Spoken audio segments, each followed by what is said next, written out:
আসসালামু আলাইকুম। আমি মোহাম্মদ শামসুজ্জামান সুমন বলতেছি ডিপ ইরিগেশন বিডি লিমিটেডের পক্ষ থেকে। আমরা এর আগে অনেক হাইড্রোপনিক সিস্টেম যে সেটআপটা করেছিলাম শেরেবাংলা এগ্রিকালচার ইউনিভার্সিটিতে। মানে নেক্সট যে হাইড্রোপনিক প্রজেক্টটা সেট আপ করলাম সেটা হলো ঢাকা ইউনিভার্সিটি। এটা হলো ফিজিক্স ডিপার্টমেন্টের পাশে এনার্জি ইনস্টিটিউট আছে,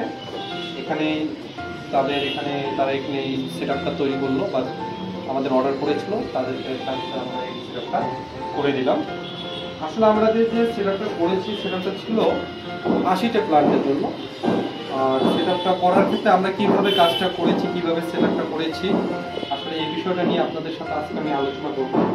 প্রথমত এটা হলো আমরা 5 ফিট হাইট, এই নিচ থেকে 5 ফিট হাইট, আর আমরা এইদিকে রেখেছি হলো 3.5 ফিট। এটা আপনারা 4 ফিটও রাখতে পারবেন, 4 ফিট করতে পারবেন, আমরা করছি। আর এটা হলো রিমুভাল। এখানে দেখেন, আপনাকে একটা কথা বলি, এই যে এখানে দেখেন নাটস স্ক্রু সিস্টেমের আমরা রেখেছি।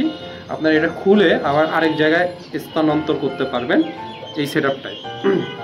ঠিক এই সেটআপটার সাথে আমরা যেভাবে কানেক্টগুলো করেছি, প্রথমত আপনাকে বলি, আমরা যে এনএফটিটা এখানে করতেছি না, এনএফটির পরবর্তীতে আমরা এই সেটআপটা করতেছি। এনএফটিতে আমরা জানি যেটা খরচ অনেক বেশি হয়।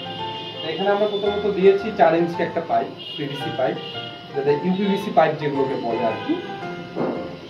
এই 4 ইঞ্চি পাইপের সাথে আমরা পাইপটা ব্যবহার করেছি। এইটার হাইট করা, সেটা আমরা এখান থেকে পাইপটা কেটে নিয়েছি, 5 ফিট হাইটে কেটে নিয়েছি। কেটে নেওয়ার পর আমরা এগুলোকে আমাদের যে কাটিং যে কাটার যে মেশিনগুলো আছে, এটা 3 ইঞ্চি আমাদের হোল করা হয়েছে। আপনি একটু দেখেন, হোলটা দেখেন, এখানে 3 ইঞ্চি একটা হোল করা হয়েছে। এই 3 ইঞ্চি হোল করা হয়েছে কিসের জন্য? এই যে আমাদের নেট কাপটা, এই নেট কাপটার হলো যে ইয়াটা পুরো রাউন্ড শেপটা হলো 3 ইঞ্চি, এই কারণে আমরা এখানে 3 ইঞ্চি করেছি। এবং এর কানেকশনটা আপনাদেরকে একটু দেখাই। প্রথমত এর সাথে কি কানেক্টর আমাদের লেগেছে, এখানে হলো 4 ইঞ্চি টু 1.5 ইঞ্চি একটা আর সকেট লেগেছে, এটাকে আর সকেট বলে। এর সঙ্গে আমরা একটা কানেক্টর করে নিয়েছি। এখানে এই যে কানেক্টরটা আমরা এই যে দেখতে পাচ্ছেন আঙ্গুল দিয়ে আমি যেটা দেখাচ্ছি, দেখো বলো কানেক্টর করে নিয়েছি। এটা 1.5 ইঞ্চি পাইপের মাধ্যমে আমরা কানেক্টরটা করে নিয়েছি। এই পাইপটার হাইট আমরা 3 ইঞ্চি রেখেছি। এই পাইপটা কেটেছি, কাটার পর এলবো, এটা হলো এলবো, এটাকে আমরা এলবো বলতেছি। এই এলবোর সাথে আর 4 ইঞ্চি থেকে 1.5 ইঞ্চি যে রিডিউসার বা কানেক্টর যেটাকে বলে আর সকেট বলেন, এটার সাথে আমরা এই কানেক্টরটা 1.5 ইঞ্চি কানেক্টরটা আমরা অ্যাড করে দিচ্ছি। অ্যাড করে দেওয়ার পর এখানে আমরা 8 ইঞ্চি একটা 1.5 ইঞ্চির পাইপ কানেক্ট করে দিয়েছি। এই 1.5 ইঞ্চি পাইপটা কানেক্ট করে দেওয়ার পর আবার এখানে একটা এলবো করে ওটা আবার আর সকেট রিডিউসারের সাথে কানেক্ট করে দিয়েছি। ঠিক দেখেন আমাদের কি হবে, এদিকে আসেন, এখান থেকে কানেক্ট করে নেওয়ার পর আবার ওই দিক থেকে কানেক্টর নিয়ে এখানে নিয়ে এসেছি। এই কানেক্টরটা এইভাবে করে আপনাকে আমি দেখাচ্ছি। এখানে এই কানেক্টরটা করেছি, করার পর আমাদের ফুল সেটআপটা আমরা এইভাবে তৈরি করেছি। দেখতেছেন এ পাশে এবং ওই পাশে, এখানে আমরা 1টা 2টা 3টা 4টা 5টা আর ও পাশে 5টা, মোট 10টা আমরা পিভিসি ইউপিভিসি পাইপ কেটে নিয়েছি। কেটে নিয়ে আমরা এই সেটআপটা তৈরি করেছি।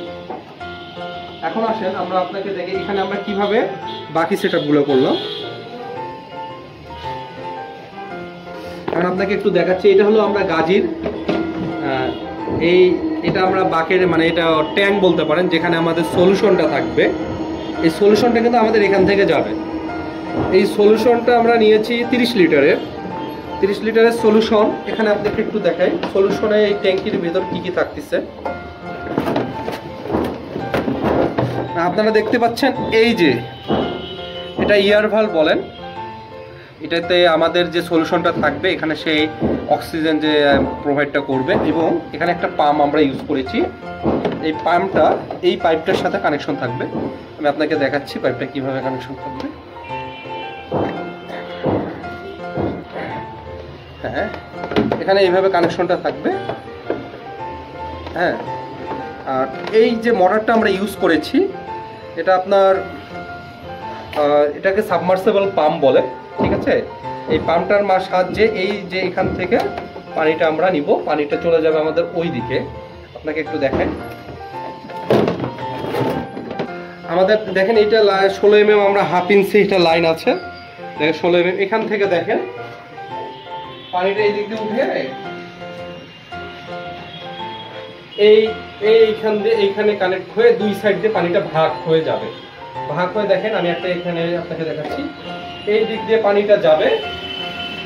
এই দিক দিয়ে পানিটা যখন এটা সম্পূর্ণ পূর্ণ হবে, তারপর আবার এখান থেকে পাস হয়ে আবার এই সাইডে পানিটা পড়বে। আবার যখন এই যে ইউপিভিসি পাইপ যেটা আছে এটা যখন সম্পূর্ণ হবে, তারপর এই সাইড দিয়ে পানিটা তারপর এদিকে আসবে। আবার এটা পূর্ণ হওয়ার পর আবার নিচেরটাতে যাবে, নিচেরটা থেকে আবার আসবে এখানে। এইটা পূর্ণ হওয়ার পর পাইপটা থেকে পানিটা আসবে আবার এই বাকেটে, এই বাকেটে আসবে। তদ্রুপ এভাবে ওই পাশেরটাও হবে। এভাবে এভাবে আমাদের এই কানেকশনটা সেট আপ করা হয়েছে। ঠিক এই পাশে যেভাবে কানেক্ট করা আছে এভাবে আছে, এইবার দুই পাশে এইভাবে পানিটা কানেক্ট হয়ে আবার সলিউশনটা মানে ওয়াটারটা এখানে আসবে, আবার সলিউশন বা ওয়াটার যেটাই বলি এখানে এসে পড়বে, আবার সেটা মোটরের মাধ্যমে উপরে চলে যাবে। আসলে এটাই ছিল এই কানেকশনের বা এই সেট আপের পুরো সম্পূর্ণ যে কীভাবে আমরা সেট আপ করেছি তার একটা ভিডিও চিত্রের মাধ্যমে আপনাদের সাথে শেয়ার করলাম। আর আরও তারপরও একটু বলে দিতে চাই, আমাদের যে ডিপ ইরিগেশন আছে, আমরা হাইড্রোপনিক সিস্টেম সেট আপ থেকে শুরু করে আপনারা যদি টাওয়ার গার্ডেন করতে চান সেটাও আমরা করে দিতে পারবো। আর এছাড়া ডিপ ইরিগেশনটা আমরা জানেন আপনারা ইনলাইন ডিপার থেকে অনলাইন ডিপার, তারপরে স্প্রিংকলার ইরিগেশন সিস্টেম, তারপর আপনারা যদি ফগিং করতে চান সেটা নিয়ে আমরা কাজ করতেছি এবং দেশের বিভিন্ন জায়গায় আমাদের কাজ হচ্ছে। এছাড়া আমাদের অটোমেশন নিয়ে কাজ চলতেছে। আর আপনারা যারা যারা এই ধরনের কাজ করতে চাচ্ছেন তারা অবশ্যই আমাদের ওয়েবসাইট আছে, পেজ আছে, এগুলো তো অবশ্যই নক করবেন এবং আমাদের সাথে যোগাযোগ করবেন। আর আমাদের ঢাকার যে আমাদের বর্তমানে ঢাকাতে হেড অফিস আছে এবং আমাদের আরও ব্রাঞ্চ আছে, মোট 4টা ব্রাঞ্চ আমরা বর্তমানে রানিং করতেছি। এটা হলো যশোর, চট্টগ্রাম, ঢাকা এবং বগুড়া। আমাদের বর্তমান 4টা ব্রাঞ্চ আছে। ইনশাল্লাহ এই দিক থেকে আমরা সবাইকে আমাদের ডিপ ইরিগেশনের যে সিস্টেমের সেট আপের যে সার্ভিসগুলো আছে আমরা দেওয়া প্রোভাইড করার চেষ্টা করতেছি। ধন্যবাদ, ভালো থাকবেন, আসসালামু আলাইকুম।